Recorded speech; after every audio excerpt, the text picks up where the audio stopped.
আমি কোনোদিন আমার মেয়েদের বলিনি আমার পেশা কি। আমি কখনো চাইনি তারা আমার জন্য লজ্জিত হোক। যখন আমার ছোট্ট মেয়েটা জিজ্ঞেস করতো আমি কি কাজ করি, আমি সাধারণত সংকোচের সঙ্গেই বলতাম আমি একজন লেবার। আমি প্রতিদিন কাজ থেকে বাড়ি ফেরার আগে পাবলিক টয়লেটে স্নান করতাম, যাতে তারা কোনোভাবে আকার ইঙ্গিতেও বুঝতে না পারে আমার কাজ কি। আমি আমার মেয়েদের স্কুলে পাঠাতে চেয়েছি, তাদের লেখাপড়া শেখাতে চেয়েছি। আমি চেয়েছি তারা সম্মানের সঙ্গে মাথা উঁচু করে মানুষের সামনে দাঁড়াক। আমাকে সবাই যেমন নিচু নজরে দেখে, আমি কখনো চাইনি আমার মেয়েদেরকেও সেইভাবে কেউ দেখুক। মানুষ সবসময় আমাকে অসম্মান করেছে। আমি আমার উপার্জনের প্রত্যেকটা পয়সা আমার মেয়েদের লেখাপড়ার জন্য ব্যয় করেছি। আমি কখনো একটা নতুন জামা কিনিনি, বরং সেই টাকা দিয়ে তাদের নতুন বই কিনে দিয়েছি। আমি আমার জন্যে তাদের কাছে যে অর্জন প্রত্যাশা করেছি তা আর কিছুই নয়, তা হলো সম্মান। আমি ছিলাম একজন মেথর। আমার মেয়ের কলেজে ভর্তি হওয়ার শেষ তারিখের আগের দিন আমি তার ভর্তির ফি জোগাড় করতে পারিনি। সেদিন আমি কোনো কাজও করতে পারিনি। নোংরা স্তূপের পাশে বসেছিলাম। খুব চেষ্টা করছিলাম চোখের জল লুকোনোর।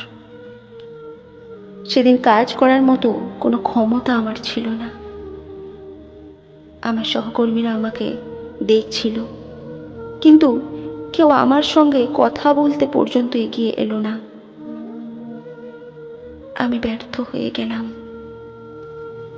ভাঙা বুক চেপে হতাশায় মুষড়ে পড়লাম। কিছুতেই ভেবে পাচ্ছিলাম না বাড়ি ফিরলে মেয়ে যখন আমাকে ভর্তির ফির কথা জিজ্ঞেস করবে আমি কি বলবো। আমি জন্মগতভাবে হতদরিদ্র। আমার বিশ্বাস ছিল আমার মতো একজন গরিব মানুষের সঙ্গে কখনো ভালো কিছু হতে পারে না।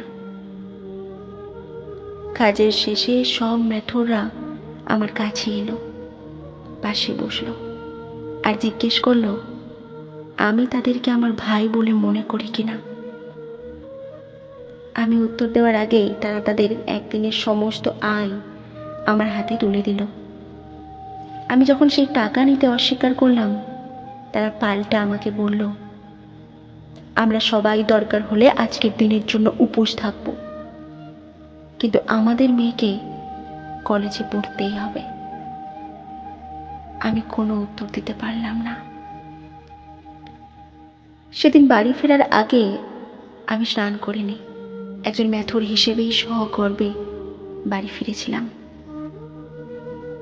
আমার বড় মেয়ে খুব শীঘ্রই বিশ্ববিদ্যালয়ের পাঠ শেষ করবে। সে একটা পার্ট টাইম কাজও করে। তাছাড়া ওরা তিনজনেই টিউশন করে। আমাকে ওরা আর কিছুতেই কাজে যেতে দেয় না, কিন্তু প্রায়ই বড় মেয়েটা আমাকে পুরানো কাজের জায়গায় নিয়ে যায়। আমাকে সহ আমার সকল সহকর্মীদেরও খাওয়ায়। ওরা হাসে আর জিজ্ঞেস করে কেন মা, তুই মাঝে মাঝে এমন খাওয়াস? আমার মেয়ে উত্তর দেয় সেদিন তোমরা সবাই আমার জন্য উপোস করেছিলে, তাই আজ আমি এই জায়গায় এসে দাঁড়াতে পেরেছি। প্রার্থনা করো একদিন যেন আমি তোমাদের রোজ খাওয়াতে পারি। আজ আমার আর মনে হয় না আমি একজন গরিব মানুষ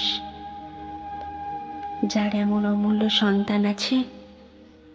সে দরিদ্র হয় কিভাবে?